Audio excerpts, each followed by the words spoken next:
everyone, welcome back to this YouTube channel. I am Mahima Mishra, your sociology educator.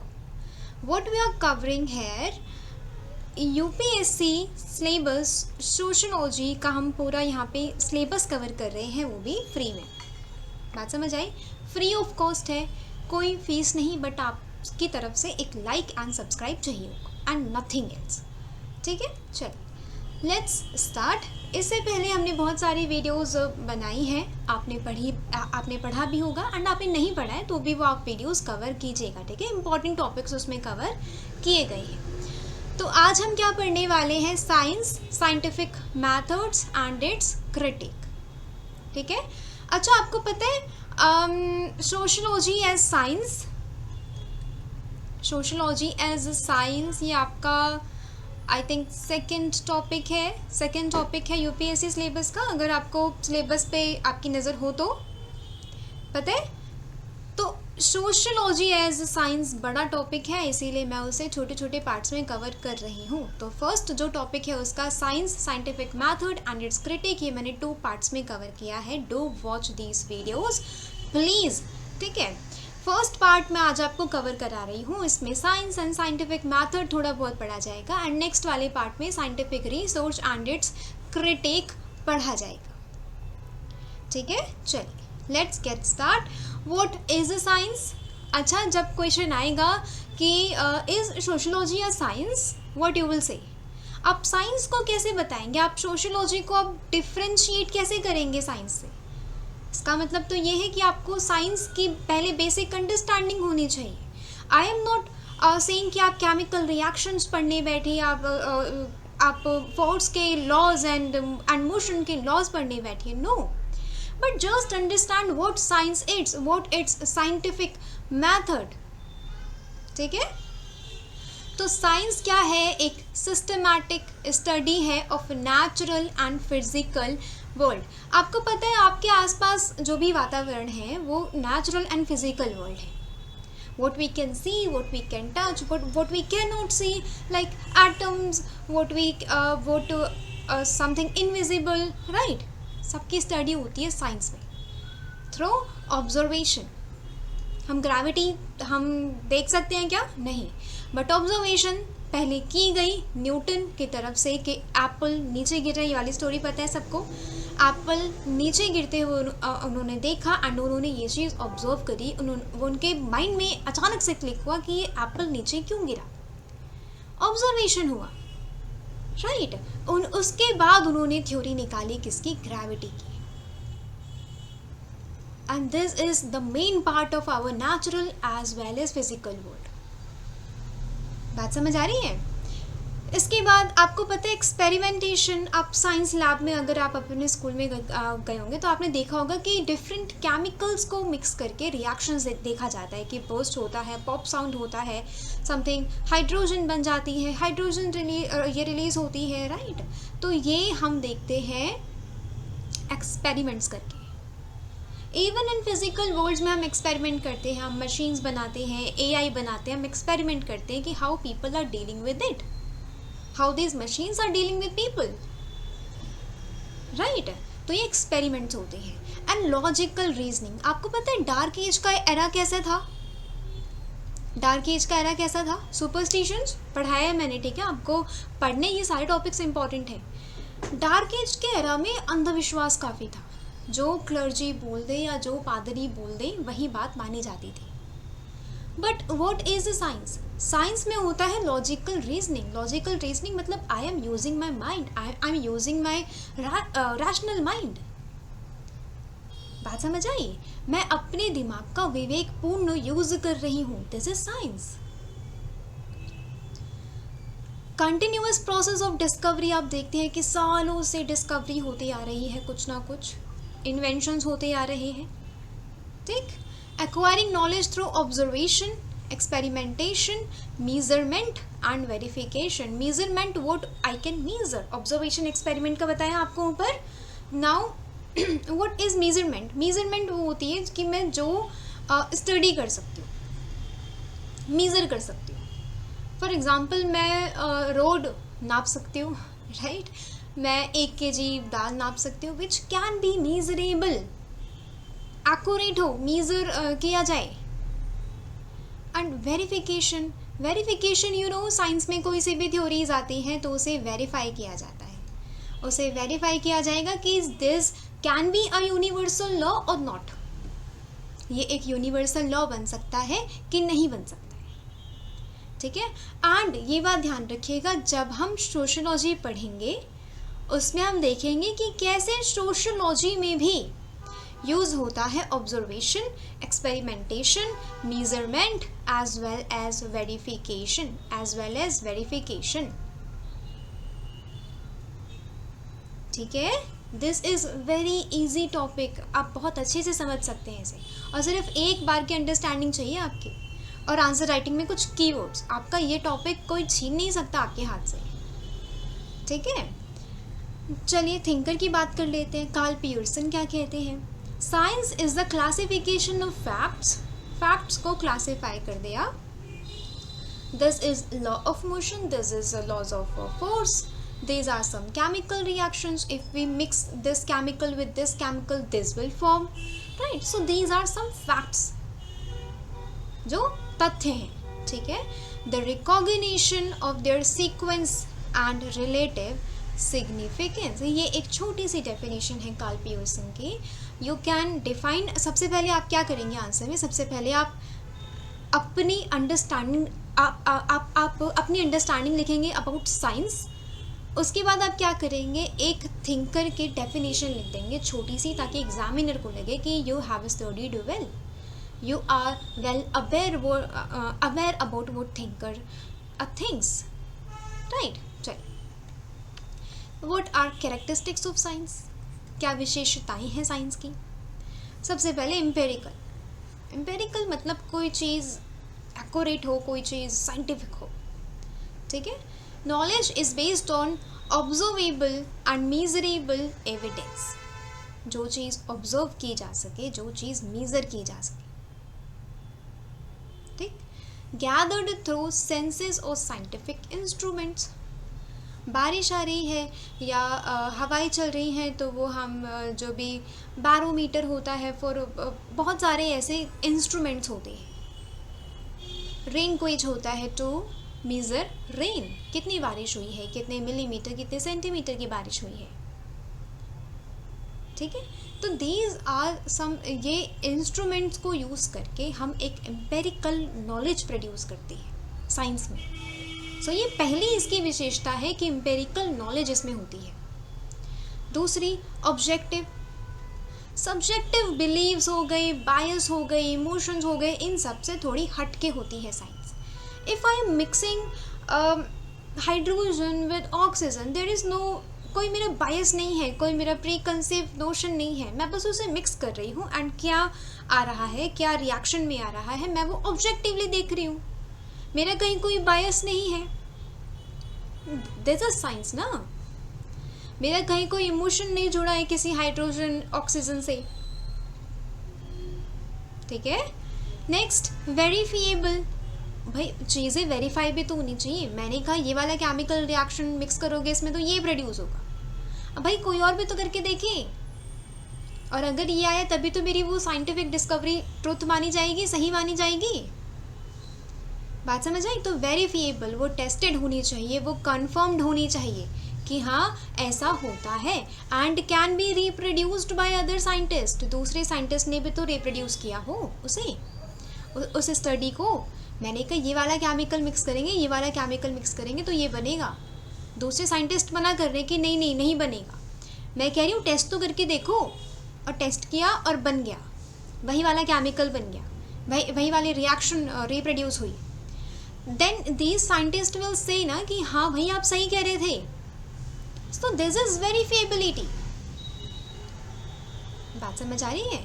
Next is falsifiable. अब falsifiable क्या है, मैंने ये chemical reaction करी, ये चीज़ उसमें प्रोड्यूस हुआ, साइंटिस्ट कह रहे हैं नहीं हुआ, मैंने कहा आप करके देखो, अब साइंटिस्ट ने किया और वो फॉल्सिफाई हो गया, मतलब उन्होंने मेरी थ्योरी को कहा आप तो गलत कह रहे थे, मैंने देखो ये किया और ये आया इसका रिजल्ट। दिस देखिए साइंस में फॉल्सिफिएबिलिटी भी रहती है, फॉल्सीफेबल का मतलब होता है कि आज जो थ्योरी मुझे सही लग रही है वो फॉल्स प्रूव हो सकती है आगे जाके. And you will learn in sociology about Karl Popper. एक थिंकर हैं कार्ल पॉपर, बताते हैं फॉल्सिफिकेशन ऑफ फैक्ट्स. मैं आज जैसे फैक्ट कह रही हूँ, जैसे तथ्य कह रही हूँ, वो अगले दिन जाके वो आगे जाके फॉल्सिफाई भी तो हो सकते हैं, राइट. तो साइंस में ऐसा नहीं है कि this is the universal truth, no, आगे जाके वो फॉल्सिफाई भी हो सकता है. ठीक है. Next, systematic exploration. अब ये सिस्टमैटिक एक्सप्लोरेशन में क्या है? Investigation follows structured, logical and methodical procedure. एक मैथड को फॉलो करके, प्रोसीजर्स को फॉलो करके, फॉलोड स्ट्रक्चर को फॉलो करके मैंने कुछ इन्वेस्टिगेशन किया, मैंने कुछ डिस्कवरी की, राइट. प्रोसेस ही है ना ये. मैं ये वाला केमिकल मिक्स कर रही हूँ, ये वाला केमिकल मिक्स कर रही हूँ to see something else, to see some reactions. So this is the process ना. तो प्रोसेस फॉलो किया जाता है साइंस में. ये वाला पॉइंट आप सबसे लास्ट में लिखेंगे, ठीक है. ये वाला पॉइंट आप सबसे लास्ट में लिखेंगे. एंड एम्पेरिकल ऑब्जेक्टिव आप इसी सीक्वेंस में लिखेंगे. This is important. Answer writing में क्या सीक्वेंस भी इम्पॉर्टेंट होता है. ये नहीं कि आपने सबसे लेस इम्पॉर्टेंट वाला पॉइंट सबसे ऊपर लिख दिया, विच वुड बी रॉन्ग. ठीक है. चलिए बात करते हैं अब साइंटिफिक मेथड की. आई होप आपको साइंस एंड इट्स कैरेक्टरिस्टिक्स आपको अच्छे से समझ में आ गए होंगे. ठीक है. साइंस क्या होता है? साइंटिफिक मेथड क्या होता है? Scientific method is something like जो थोड़ा साइंटिफिक हो, मतलब थोड़ा साइंटिफिकली प्रूवन हो, राइट. वही देखिए, scientific method is a systematic and objective attempt to study a problem for the purpose of deriving general principles. नहीं समझ आया? बहुत सिंपल है. ये एक सिस्टमैटिक एंड ऑब्जेक्टिव अटेम्प्ट है. ऑब्जेक्टिव वही बायसलेस, इमोशनलेस, मेरा कोई इमोशन प्री कंसीव्ड नोशन ना जुड़ा हो उस साइंटिफिक इन्वेस्टिगेशन से. ठीक है. एक प्रॉब्लम की स्टडी की जाती है for the purpose of deriving general principles. General principles को निकालने के लिए मैं कुछ चीज़ों की स्टडी करती हूँ through observation, experimentation, verification, right. आपको ये तो पता ही है, अभी पीछे पढ़ा हमने. ठीक है. As against magic superstitions, scientific method is a way of arriving at an empirical, impartial and reliable representation of the world. आपको बताया था मैंने कि कैसे मैजिक एंड सुपरस्टिशंस चलते थे डार्क एज में.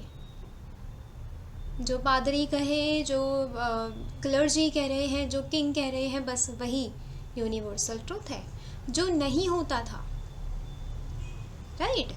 बट उस समय सुपरस्टिशंस ऐसे थे, इतना अंधविश्वास था भी से कि सुपरस्टिशंस इंडियन सोसाइटी में है.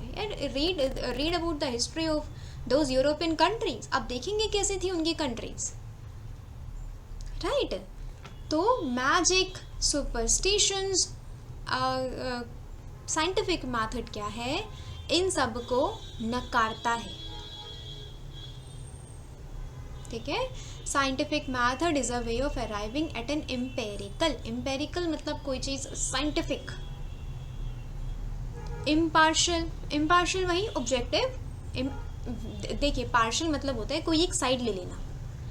इम्पार्शियल मतलब होता है आई एम इम्पार्शियल, मतलब इंडिपेंडेंट, मैं किसी की साइड नहीं ले रही हूँ, वही बायसनेस नहीं है, right. This is impartial. And reliable representation. अब रिलायबल क्यों होता है भाई? जिसमें मैं रिलाई कर सकूं, जिसे मैं ट्रू मान सकूं, राइट. भाई केमिकल रिएक्शंस अगर बार बार यही प्रोड्यूस हो रहा है, ये कर रहे हैं, तो फिर मैं इसे सही मानूंगी ना कि हाँ भाई ऐसा होता है, ये एक यूनिवर्सल ट्रूथ है, ये एक यूनिवर्सल ट्रूथ है. बात समझ आई? तो ये है standardized procedure for asking questions. आपको पता है रैशनैलिटी, साइंस में रैशनैलिटी की ज़रूरत होती है एंड हम रैशनल क्वेश्चंस पूछते हैं. क्यों एप्पल नीचे गिरा? मुझे आपको 3 लॉज ऑफ मोशन पता होंगे, राइट। हम जब गाड़ी में जा रहे हैं, किसी ट्रेन में हम मूव कर रहे हैं, ट्रैवल कर रहे हैं, तो हमें पेड़, जो पौधे होते हैं वो ऐसे, जो पेड़ पौधे होते हैं वो ऐसे हमारे पीछे जाते हुए दिखते हैं। क्यों? तो रैशनल माइंड होता है, वो क्वेश्चन करता है व्हाई दिस इज हैपनिंग। ठीक है। गैदरिंग इंफॉर्मेशन और data to answer the question, यहाँ पे डेटा कलेक्ट किया जाता है। आपको पता है data scientist, right. Data scientists are those people who collect, analyze, categorize data and use that data, उस डेटा को यूज करने के लायक बनाते हैं। तो आपको पता चला साइंस में डेटा की कितनी ज़रूरत है।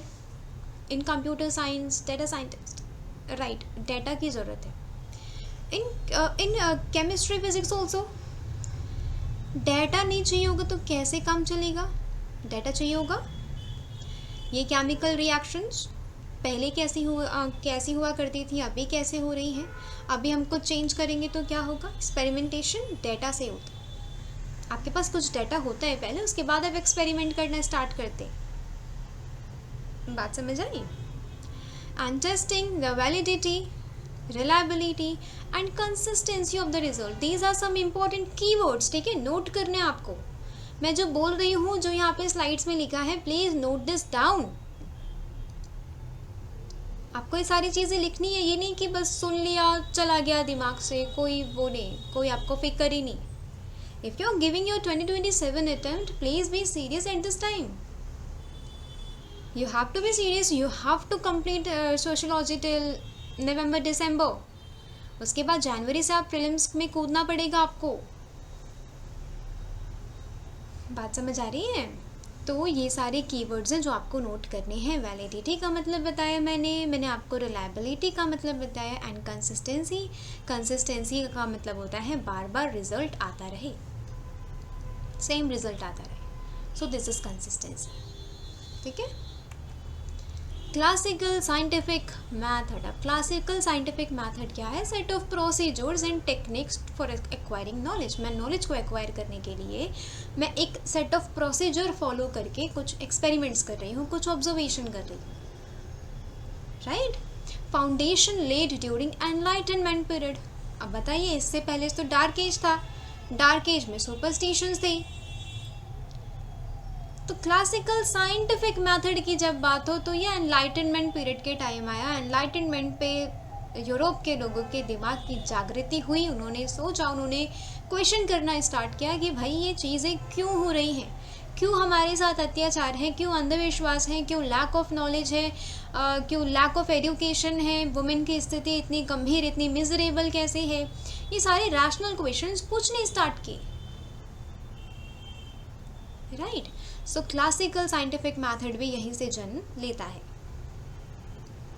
इटालियन साइंटिस्ट गैलीलियो को कहा जाता है फाउंडर ऑफ साइंटिफिक मेथड। याद रखना है थोड़ा बहुत, अगर आप एक पॉइंट पे लिख देंगे तो आपके मार्क्स बढ़ेंगे ही, मुझे लगता है कम नहीं होंगे। ठीक है। Scientific temper. अब देखिए भाई, साइंटिफिक मेथड में ना साइंटिफिक टेम्पर होना इम्पॉर्टेंट है। What is scientific temper?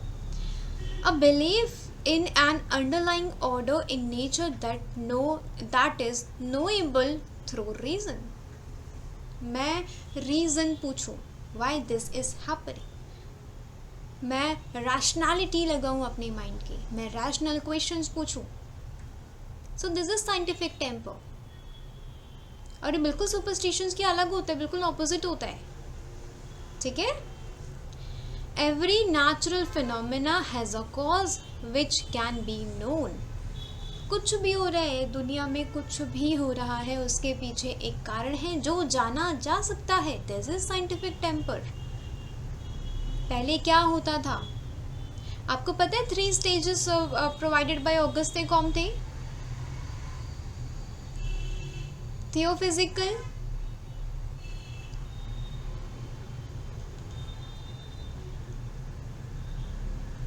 metaphysical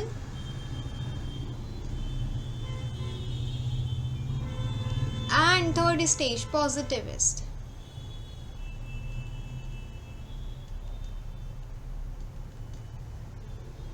3 stages हैं सोसाइटी की साइंटिफिक डेवलपमेंट में। ऑगस्ट कॉम्टे, जिन्हें हम कहते हैं फादर ऑफ सोशोलॉजी, इन्होंने क्या किया है, ये 3 स्टेजेस प्रोवाइड किए हैं हमें कि ये 3 स्टेजेस होती है जनरली सोसाइटी में। इस 3 स्टेजेस से गुजरती हुई सोसाइटी आगे बढ़ती है।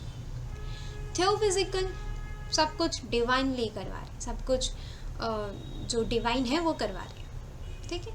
Metaphysical, there is something supernatural power, something abstract और supernatural power. I am not saying that this is divine only, right, but there is something supernatural, something abstract. लोग कहते हैं ना, आपने काफ़ी लोगों को सुना होगा कि मैं भगवान में तो नहीं मानता, पर मैं ये मानता हूँ कि भाई कोई तो ताकत है जिसकी वजह से ये पूरा संसार चल रहा है, जिसकी वजह से ब्रह्मांड चल रहा है, राइट। सो वो जो लोग होंगे वो मेटाफिजिकल की कैटेगरी में होंगे। बात समझ आई। एंड पॉजिटिविस्ट, पॉजिटिविस्ट मतलब जो साइंस को मानते हैं, जो बिल्कुल डिवाइन को मानते ही नहीं, जो किसी सुपर पावर, ये बिल्कुल सुपर नेचुरल पावर को भी नहीं मानते, राइट। पॉजिटिविस्ट में ओनली साइंस को माना जाता है। सब कुछ इंसान ने बनाया, इंसान को किसने बनाया, जीव है, साइंस, ठीक है, ऐसा इनका लॉजिक रहता है। तो पॉजिटिविस्ट एक साइंटिफिक स्टेज रही है। आई होप आपको आज की क्लास पसंद आई होगी। I have tried my 200% to make you understand about this topic. Next part की वीडियो जल्द आएगी, तब तक आप ये वाली देखिए, नोट्स बनाइए, आंसर राइटिंग करिए एंड इस टॉपिक को पूरा होलिस्टिकली कवर करिए। कोई आपकी वीडियो छूटी है पहले की तो वो भी देख लीजिए, इम्पॉर्टेंट है, ठीक है। टू बी कंटिन्यू रहेगा एंड आपको देखनी है वीडियोस, ठीक है। Thank you so much for watching this class. देखिएगा वीडियो, नेक्स्ट वाले भी वीडियोस आते रहेंगे। यहाँ पे आपको फ्री में पढ़ाया जाएगा, कोई एक पैसा नहीं लिया जाएगा।